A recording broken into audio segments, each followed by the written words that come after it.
Amen. Gloire à Dieu. Alléluia. Voilà, je vous invite à faire une première lecture. Pas mal d'autres suivront, mais commençons par le commencement. Dans l'évangile de Jean, au chapitre 1er et au verset 16 et 17.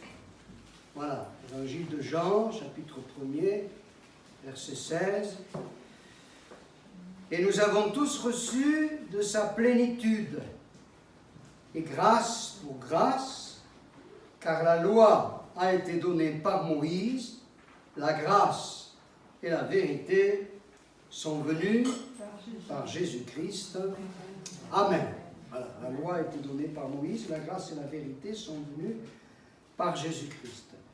L'auteur de cet évangile, l'apôtre Jean, donc, met en parallèle dans ce verset la loi d'une part et la grâce et puis la vérité qui va avec d'autre part. Et ce matin, j'aimerais aborder avec vous ces deux thèmes, la loi et la grâce. Alors, qu'est-ce que la loi? Eh bien, ce que la parole de Dieu, ce que la Bible appelle la loi, est constituée par les 5 premiers livres de la Bible. Genèse, Exode, Lévitique, Nombre, Deutéronome, qui ont été rédigés par Moïse, bien sûr, sous l'inspiration divine. Et cette loi contient les prescriptions morales, cérémonielles, les règles pour les sacrifices, les fêtes, notamment le sabbat, les règles alimentaires, vestimentaires, les règles sociales, familiales que les Juifs devaient observer parce que Dieu l'avait institué ainsi. Ce que dit la loi nous est présenté dans l'Épître aux Galates, au chapitre 3 et au verset 12, lorsque, n'est-ce pas, nous lisons ce texte que l'apôtre Paul a rédigé. Il est écrit ceci: la loi ne procède pas de la foi, mais elle dit, celui qui mettra ces choses en pratique vivra par elle. Et au verset 10, il dit, tous ceux qui s'attachent aux œuvres de la loi sont sous la malédiction, car il est écrit, maudit est ou maudit soit quiconque n'observe pas tout ce qui est écrit dans le livre de la loi et ne le met pas en pratique. Voilà. Il s'agit là de 2 citations de l'Ancien Testament, dans le livre du Deutéronome au chapitre 27 au verset 26 et l'autre dans le livre du Lévitique au chapitre 18 au verset 5. Donc, vous voyez, la loi exigeait une observation rigoureuse, totale, entière, absolue, constante de toutes les prescriptions divines. Or, du fait de notre nature pécheresse, personne, hormis le Seigneur Jésus, n'a été en mesure d'accomplir parfaitement toutes les œuvres que la loi exige. C'était un joug que personne n'a pu porter totalement. C'est d'ailleurs l'apôtre Pierre qui, dans une rencontre d'église, a pu dire ceci dans le livre des Actes, au chapitre 15, au verset 10, il dit ceci: « Pourquoi tentez-vous Dieu en mettant sur le cou des disciples un joug que ni nos pères ni nous n'avons pu porter ?» J'espère que vous savez ce que c'est qu'un joug. Dans une réunion de jeunesse, j'ai demandé qu'est-ce que c'est qu'un joug. Vous ne savez pas déjà. Un joug, c'est cette pièce de bois qui reliait 2 animaux ensemble, de bœufs, de ânes, de chevaux, et qui permettait, n'est-ce pas, à ces animaux, ces bêtes de somme, de tirer la charrette et de faire avancer ainsi l'équipage. Et le joug, ça nous parle d'obligation, de contrainte. Bien, la loi, c'est ça, n'est-ce pas? Alors, l'Écriture nous montre que ceux qui s'efforcent d'être agréables à Dieu par le moyen de la loi sont sous la malédiction, en dépit de leur bonne volonté, on vient de le lire dans le livre des Actes, hein. Ceux qui vivent selon les principes de la loi, ils sont sous la malédiction, parce qu'il est écrit que maudit soit celui qui n'accomplit pas tout ce qui est écrit dans le livre de la loi. Alors, comme personne n'a pu satisfaire à ces exigences parfaitement, tant qu'on en reste sous la loi, on est sous la malédiction, malgré la bonne volonté que l'on pourrait avoir. On pourrait dire, mais quel est le rôle de la loi? Vu son incapacité pour nous rendre agréables à Dieu, pourquoi Dieu l'a-t-il instituée? Puisque, en fait, elle n'a d'autre effet que de nous mettre sous la malédiction. Pourquoi Dieu l'a-t-il instituée? Le premier but de la loi, c'est de faire la preuve de la totale corruption de notre nature humaine. Voilà. L'être humain est désespérant. Vous savez ça? À cause de son péché. Ne parlons pas des autres, parlons de nous. Lorsque parfois le Seigneur nous ouvre les yeux sur notre condition véritable, sur les sentiments, l'état d'esprit, les réactions que nous pouvons avoir, parfois nous nous prenons en défaut, nous pouvons dire, mais Seigneur, c'est pas possible, c'est ma nature. Et oui, elle est vouée au mal. Hein? L'apôtre Paul dira que nous avons été vendus au péché. L'expression est forte, vous voyez. Et parfois, derrière une bonne mine, un beau sourire, eh bien, se cache la corruption dans un cœur. Donc, le premier but de la loi, c'est faire la preuve de la totale corruption de notre nature humaine. On connaît, enfin, je pense que vous connaissez ce texte de l'Épître aux Romains, au chapitre 3, on va quand même le regarder, où il est dit ceci au verset 9, « Quoi donc? Sommes-nous plus excellents? Nullement, car nous avons déjà prouvé que tous, juifs et grecs, sont sous l'empire du péché, selon qu'il est écrit, il n'y a point de juste, pas même un seul. Nul n'est intelligent, nul ne cherche Dieu, tous sont égarés, tous sont pervertis, il n'en est aucun qui fasse le bien, pas même un seul.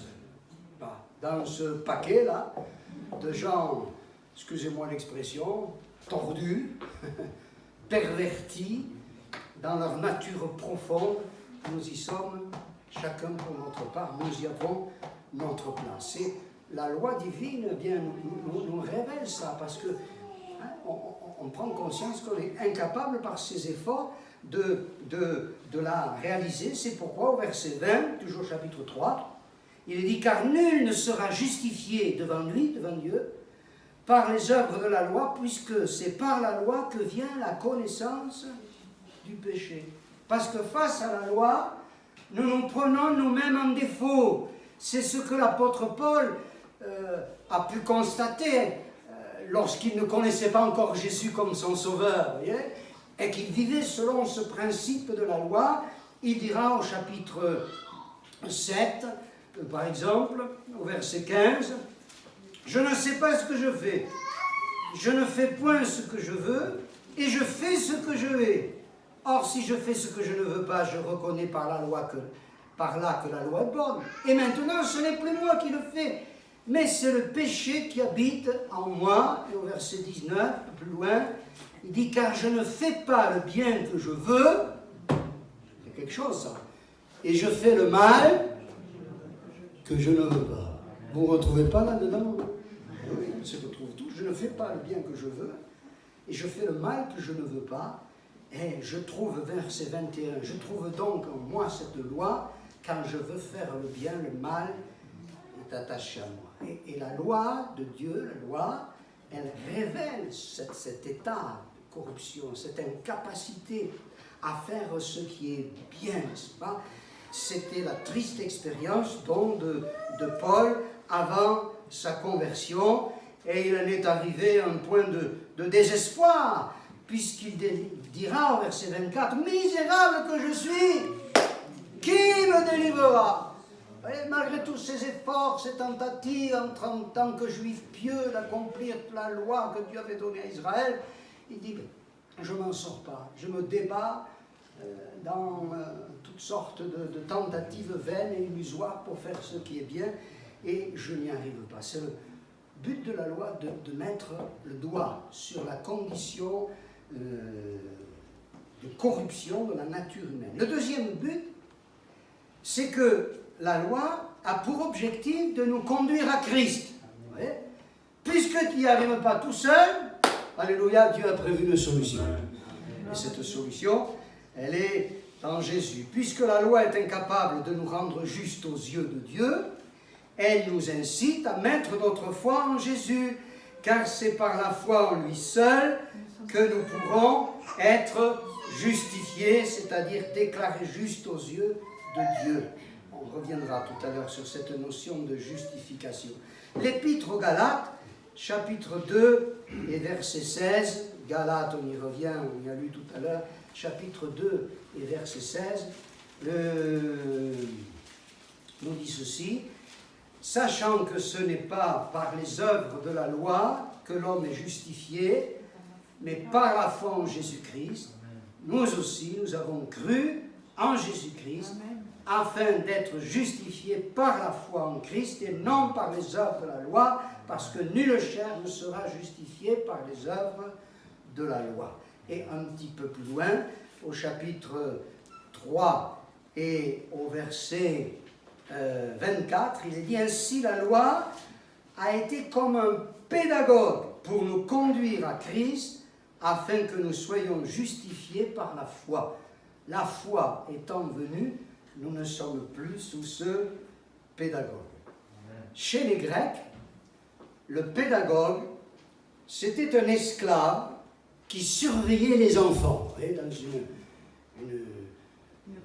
une famille d'un certain standing social, on va dire, il y avait un esclave qui était chargé de surveiller les enfants, au besoin même de les corriger. Hein? Voilà. On l'appelait le pédagogue. Il avait une autre fonction aussi.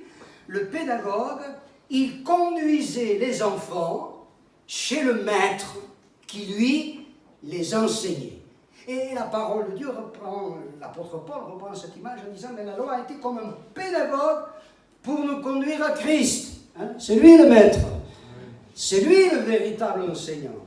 Et ainsi, désormais, maintenant que nous sommes sous la dépendance, tout au moins ceux qui ont mis leur foi en lui, de Jésus, le maître, eh bien, on n'a plus à dépendre de ce pédagogue, en l'occurrence la loi. Désormais, nous devons comprendre que c'est en Christ que Dieu nous offre une pleine justification. Dans l'Épître aux Romains, il y a souvent ces termes qui reviennent: justifier, justification. Alors, des fois, il y a des chrétiens, ils lisent la Bible toute leur vie, ce qui est bien, et puis il y a des termes dont ils ne connaissent pas le sens précis, le sens exact.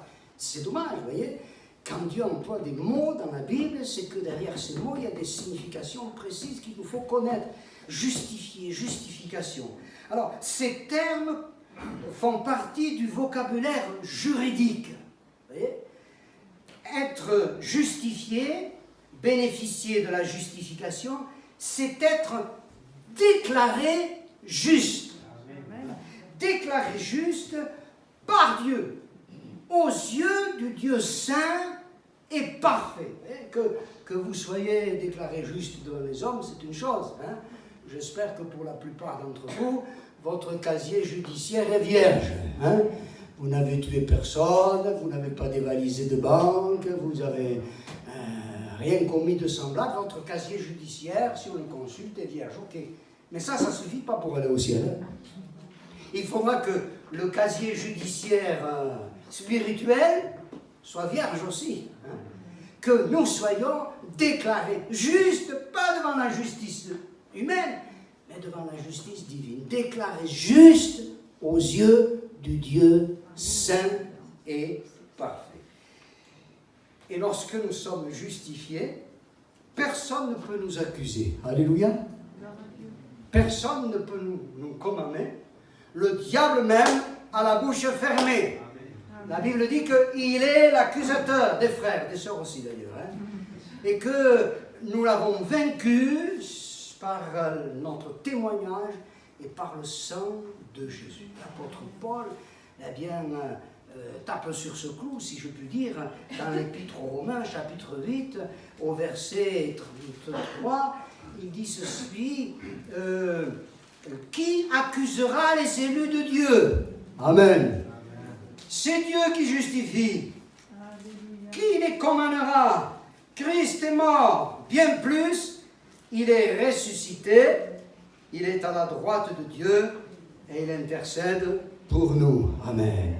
Ce qui permet à Paul de dire justement au chapitre 8, au verset 1er, il n'y a donc maintenant aucune condamnation pour ceux qui sont en Jésus-Christ.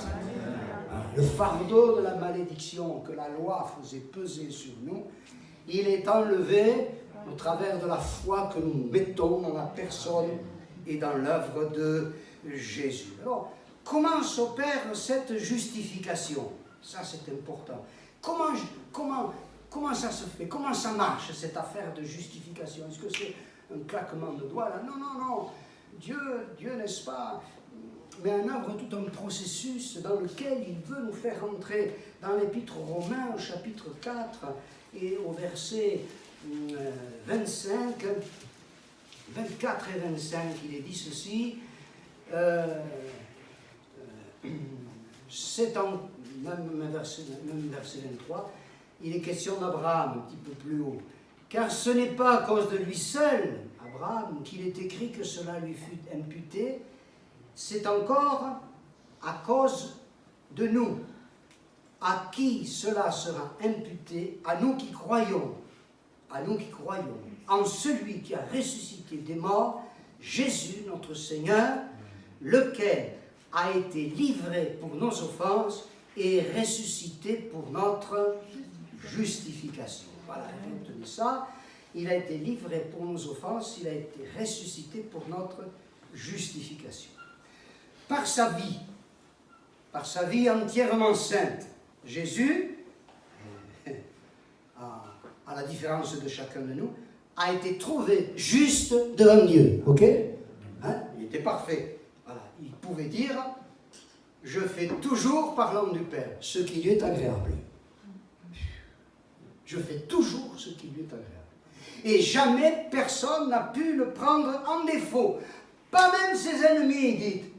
Il a pu dire, qui de vous me convaincra de péché? Si je disais, je suis sans défaut, mais vous allez interroger ma femme, elle vous dira, non, c'est pas comme ça. Des défauts, il y en a. Mais Jésus, devant ses ennemis, il pouvait leur lancer ce défi, qui de vous me convaincra de péché? Même ceux qui l'accusaient disaient, Maître, nous savons que tu es vrai, que tu ne regardes pas l'apparence des hommes et que tu enseignes la voie de Dieu selon la justice. Donc il était parfait, il était sans péché. Il a satisfait, lui, contrairement à nous tous, aux exigences de la loi divine.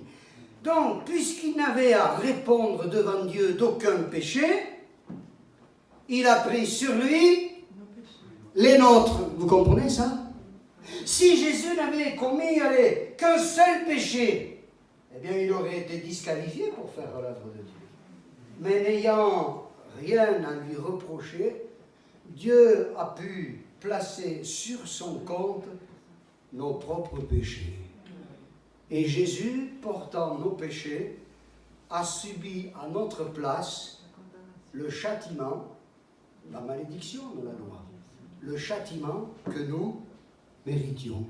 Il a pris notre place. Et ce n'était pas la bonne place. C'était la place du coupable. C'était la place du condamné. C'est pour ça que dans Ésaïe chapitre 53, verset 5, vous lirez tout le chapitre 53, il est dit le châtiment qui nous donne la paix, qui nous réconcilie avec Dieu, est tombé sur lui. Est tombé sur lui. Et la preuve que Dieu a accepté la valeur de ce sacrifice, la preuve de l'efficacité de ce sacrifice pour pardonner nos péchés, c'est que Jésus est ressuscité. Amen. L'Épître aux Hébreux, chapitre 7, verset 25, nous dit qu'il est toujours vivant pour intercéder en notre faveur. Et qu'il peut sauver parfaitement ceux qui s'approchent de Dieu par lui. Si ce matin quelqu'un qui n'a pas encore cette espérance de la vie éternelle, met sa foi en Jésus, en un instant, un seul, mon ami, tu peux être sauvé. Tu peux recevoir le pardon, la vie éternelle. Voyez? Ainsi, désormais, en mettant notre foi en Christ, nos péchés sont pardonnés, sont enlevés, et en échange, Dieu met sur notre compte la justice parfaite de Christ. Vous voyez, c'est ça le salut. Il enlève nos péchés et il met sur notre compte la justice de Christ. C'est une soustraction, il enlève nos péchés, suivie d'une addition. Il ajoute sur notre âme la justice parfaite de Christ. C'est pour ça que nous avons lu tout à l'heure, il a été livré pour nos offenses, ça c'est le pardon, et ressuscité pour notre justification. Alors, il y a un terme là qui est un peu étrange peut-être, on pourrait dire, il est question d'être imputé, imputation. Qu'est-ce que ça veut dire ça? Ça c'est un terme qui appartient au vocabulaire comptable. Tout à l'heure on parlait du vocabulaire juridique, là c'est le vocabulaire comptable.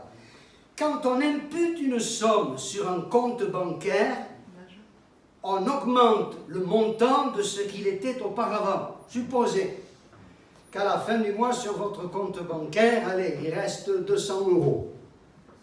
Vous touchez votre salaire et, mettons, je ne sais pas moi, 1500 €, 200 plus 1500, ça fait 1700. Vous voyez?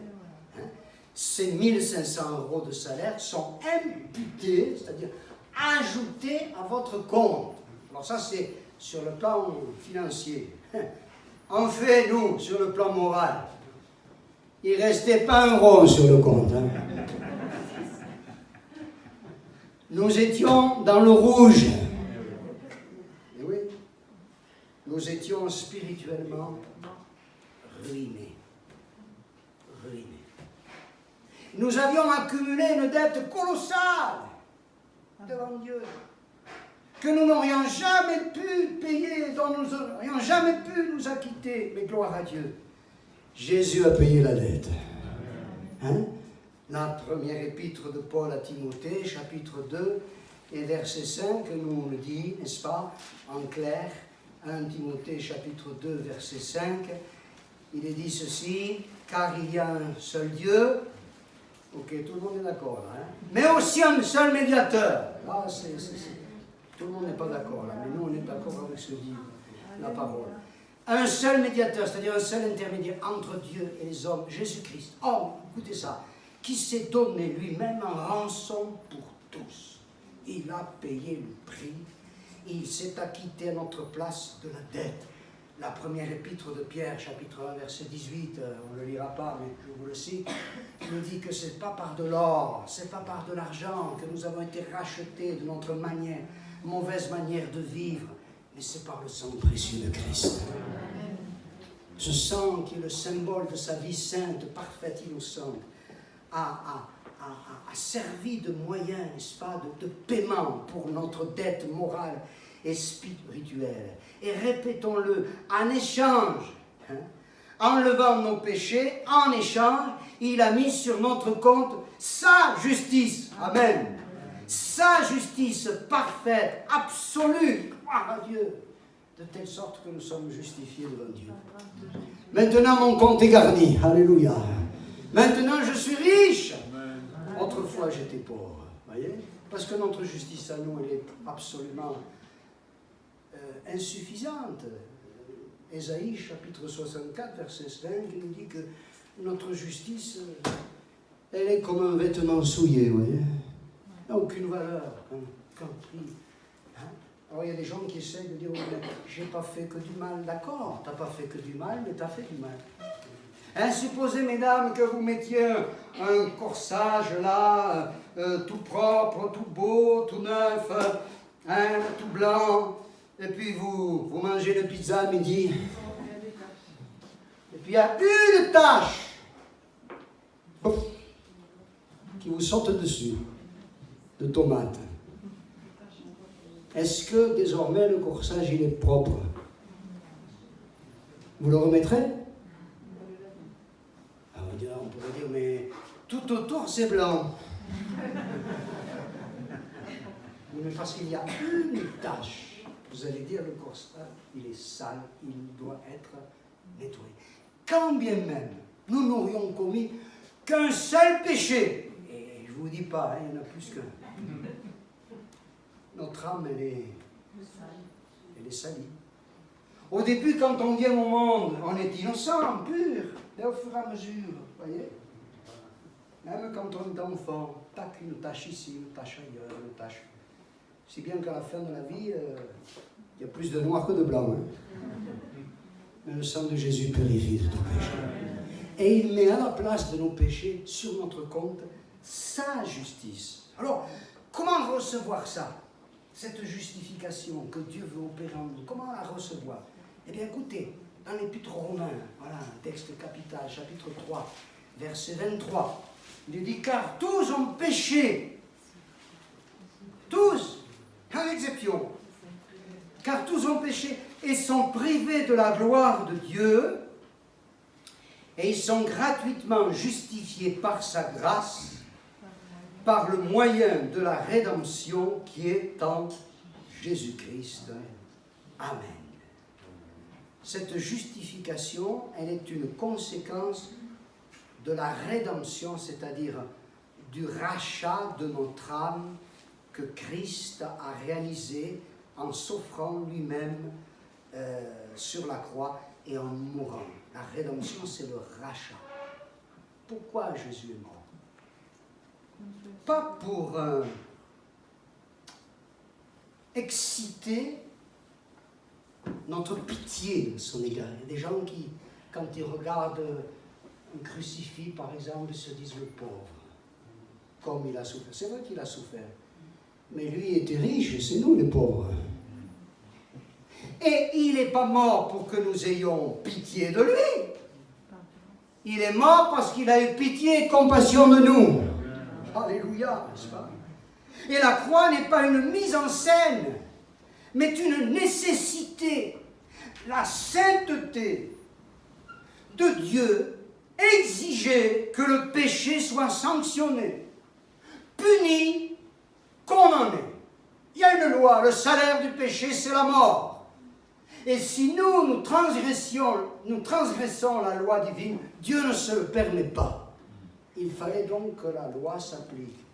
Et cette loi, le salaire du péché, c'est la mort, elle s'est appliquée en la personne de Jésus. Il est mort pour nos péchés. Il est mort à cause de nos péchés. Et de ce fait, la justice divine est satisfaite. C'est pourquoi Jésus, mourant sur la croix, poussera ce cri qui est un cri de victoire. Tout est accompli, alléluia. Tout est accompli. La justice de Dieu est satisfaite. Et c'est par grâce que Dieu nous offre en retour la justification. Vous avez remarqué, l'apôtre Paul, là, il dit deux fois la même chose dans le même verset. Verset 24, ils sont gratuitement justifiés par sa grâce, par le moyen de la rédemption qui est en Jésus-Christ. Gratuitement et grâce, ça veut dire la même chose. Ce qui est gratuit, c'est une grâce, c'est un cadeau, n'est-ce pas? Et pour enfoncer le clou, Paul, eh bien, emploie ces deux termes, gratuitement et grâce. Gratuitement et grâce. Qu'est-ce que c'est que la grâce? C'est une faveur imméritée. Il faut se sortir de la tête qu'on peut mériter quelque chose de la part de Dieu. Toutes les religions, quelles qu'elles soient, l'islam, et le bouddhisme et les autres, fonctionnent à peu près sur le même principe, n'est-ce pas?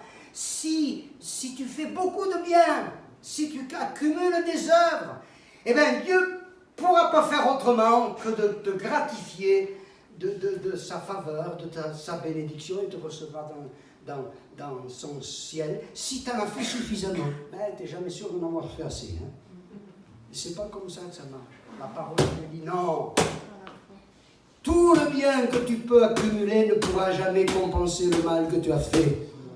il a fallu que le mal, quelqu'un en subisse la peine, la condamnation, et ce quelqu'un c'est Jésus. Et désormais, le pardon, la justification te sont offerts gratuitement. C'est une faveur imméritée, c'est un don, c'est un cadeau totalement immérité. Jésus l'a mérité pour nous. Nous n'avons rien à payer. Amen.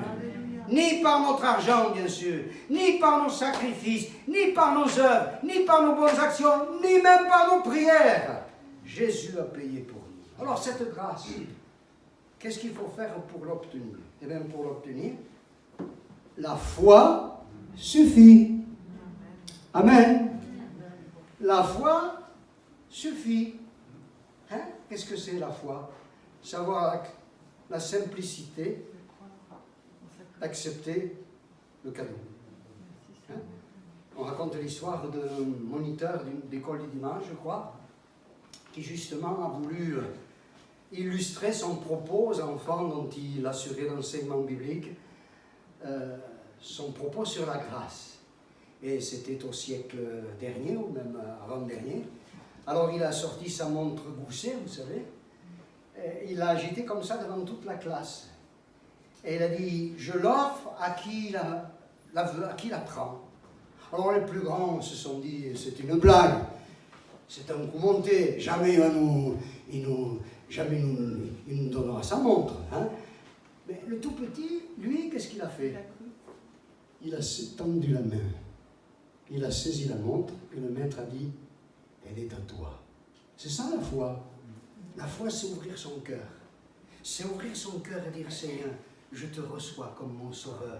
Dans l'évangile de Jean, des personnes sont venues voir le Seigneur Jésus, chapitre 6, verset 28, en disant, qu'est-ce qu'il faut que nous fassions pour faire les œuvres de Dieu? Il voulait en faire des choses. Qu'est-ce qu'il faut que nous fassions pour faire les œuvres de Dieu? Et Jésus a répondu, l'œuvre de Dieu, c'est que vous croyez en celui qui l'a envoyé. On connaît, enfin on devrait connaître ce passage classique de l'Épître aux Éphésiens, chapitre 2, verset 8, allez, tenez, on va le lire, où il est dit ceci, « Car c'est par la grâce que vous êtes sauvés par le moyen de la foi, et cela ne vient pas de vous, c'est le don de Dieu. Ce n'est point par les œuvres, afin que personne ne se glorifie. Car nous sommes son ouvrage, ayant été créés en Jésus-Christ, pour de bonnes œuvres que Dieu a préparées d'avance, afin que nous les pratiquions. Amen. Vous m'accordez quelques instants encore pour aller jusqu'au bout? Eh oui, c'est important, n'est-ce pas? Pour obtenir cette grâce, la foi suffit. Par la foi, on obtient le pardon, la justification, immédiatement, instantanément, vous voyez? Lorsqu'un homme, lorsqu'une femme, lorsqu'un enfant, lorsqu'un jeune dit « Seigneur Jésus, je reconnais que je suis un pécheur et je t'en demande pardon et j'accepte de croire que tu as dû mourir pour moi sur la croix du Calvaire. » Eh bien, en conséquence de sa foi, cet individu, quel qu'il soit, quelle que soit la mesure de ses fautes, est sur le champ, immédiatement, définitivement, totalement pardonné et il reçoit sur lui la justice parfaite de Christ. Il n'y a plus de condamnation. Plus de condamnation. Le grand principe est le suivant. Le juste vivra par la foi. C'est déjà écrit dans l'Ancien Testament, ça. Habakkuk, chapitre 2, verset 4. Et c'est répété 3 fois de plus dans le Nouveau Testament. N'est-ce pas? Et c'est sur la base de leur foi en Dieu que même les croyants de l'Ancien Testament ont pu être sauvés. Eux aussi ont pu être sauvés par le sacrifice de Jésus qui a eu pour eux, on pourrait dire, un effet rétroactif. Voilà. Abraham, Moïse et tous les autres ne sont pas au ciel parce qu'ils sont des braves types, mais ils sont sauvés parce que Jésus est mort pour eux aussi. Voilà la vérité. C'est vrai également pour nous. Alors il faut demeurer dans la foi. Hein? Il faut demeurer dans la foi. Galates chapitre 5, verset 1er, nous dit, c'est pour la liberté que Christ nous a affranchis. Demeurez donc fermes et ne vous laissez pas mettre de nouveau sous le joug de la servitude. Et oui, parce que ces chrétiens de Galates, Hein, on dit que c'était des descendants de tribus gauloises qui avaient émigré jusqu'au Moyen-Orient. Donc c'est des Gaulois, hein, c'est vous et moi. Hein, voilà. Et bien ces gens-là, ils avaient fait une gourde monumentale après avoir commencé par la foi, après avoir commencé par l'esprit, ils étaient retournés en arrière, retournés à la loi de Moïse. Et Paul leur dit, vous lirez toutes les Épîtres, non mais ça ne va pas à la tête, qu'est-ce que vous faites là, hein? Ne vous laissez pas mettre de nouveau sous le joug de la servitude de la loi. Certains y retournent, et Paul leur fait de vives reproches. Et dans l'Épître aux Galates aussi, il dit, mais qu'est-ce que c'est que cette histoire? Vous observez les jours, les mois, les fêtes, les années, les sabbats, la circoncision et tout le bazar, et vous croyez que c'est comme ça que vous allez être justifiés? Mais vous vous trompez lourdement. Et aujourd'hui, mes amis, c'est pareil. Moi, je connais des chrétiens, enfin, ex-chrétiens, je crois, il faut dire. Des gens, parfois, qui ont pris le baptême, là, que j'ai connu, qui ont été baptisés même du Saint-Esprit, et puis qui retournent à la loi de Moïse, et qui pratiquent le sabbat, les règles alimentaires, et il ne faut pas manger du cochon, et il ne faut pas manger des crevettes, il ne faut pas... Oh, il y en a même, il paraît, qui se mettent de la kippa, comme les juifs. Hein. Qu'est-ce que c'est que cette histoire? Je vous assure, j'en connais dans plusieurs églises. Des gens avec qui nous avons eu des contacts proches, nous avons connu des moments de bénédiction à présence de Dieu, qui ont été baptisés du Saint-Esprit, et qui retournent en arrière. C'est grave, ça. L'Épître aux Galates, au chapitre 5, au verset 4, nous dit, n'est-ce pas, que ceux qui en retournent à la loi, écoutez ça, vous êtes séparés de Christ. Vous tous qui cherchez la justification dans la loi, vous êtes déchus de la grâce. Être déchu de la grâce, c'est en perdre le bénéfice. C'est tirer un trait, tchac, sur tout ce que tu avais reçu précédemment, et c'est retourner loin du Seigneur dans la perdition. Les apôtres ont réglé une fois pour toutes cette question. Dans le livre des Actes, eh bien, ils ont dit, mais non, les païens, c'est-à-dire les non-juifs qui se convertissent, on ne va pas leur imposer le joug de la loi. Nous-mêmes, juifs de naissance, ça a été un joug que nous n'avons pu porter, on ne va pas leur coller ça dessus. C'est par la grâce de Dieu, ont-ils dit, que nous avons été justifiés nous aussi. Bien sûr, je termine, rassurez-vous.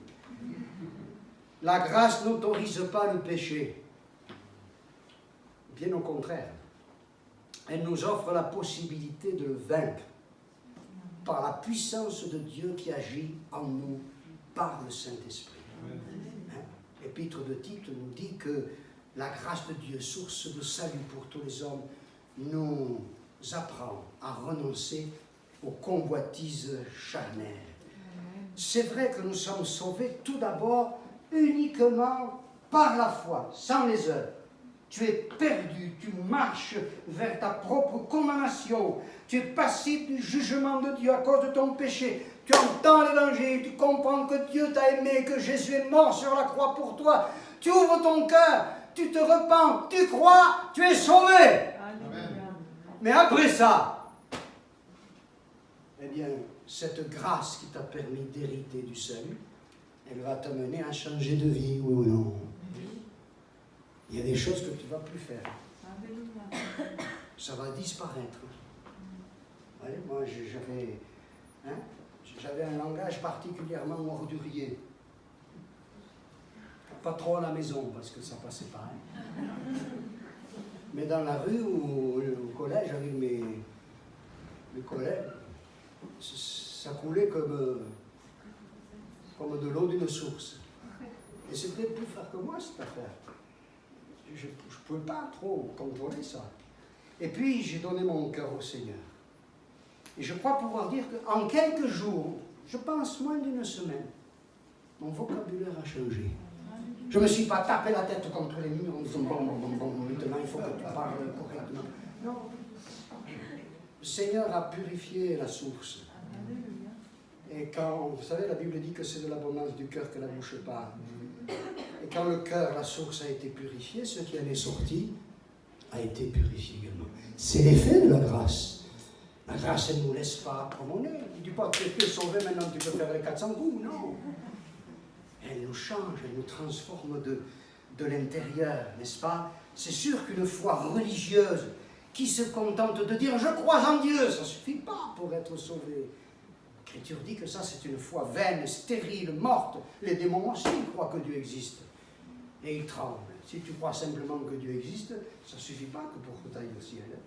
Il faut que tu conformes ta vie à la parole de Dieu. Mais quand il y a une foi authentique, il y a immanquablement la pratique d'œuvres d'amour, d'œuvres de fidélité, d'œuvres d'obéissance envers Dieu et d'œuvres de sainteté. Et pour tout le reste, l'Écriture dit Christ est la fin de la loi pour la justification de tous ceux qui croient. Il en est la fin, c'est-à-dire l'aboutissement ultime, l'accomplissement parfait, par sa vie sainte, son obéissance sans faille à la volonté du Père, par son sacrifice et sa résurrection. Il a rendu notre salut possible par la seule grâce de Dieu qui nous amène à recevoir un plein salut et qui nous conduit dans une voie de sanctification. Que Dieu soit béni. Amen. Sois béni, Seigneur, pour cette grâce que tu as répandue sur nous avec tellement d'abondance. En Jésus, elle nous parvient. Tu es là, Seigneur, ce matin, pour sauver, pour donner, communiquer la vie éternelle, le pardon des péchés, pour offrir à celui qui veut s'en saisir par la foi la justice de Christ, qui est parfaite, absolue, contrairement à la nôtre, qui est comme un vêtement souillé. Et si ce matin quelqu'un met sa foi dans la personne et dans l'œuvre de Jésus, cette mesure de grâce qui suffit pour être sauvé, tu la lui communiques. Sois béni, Seigneur. Alléluia.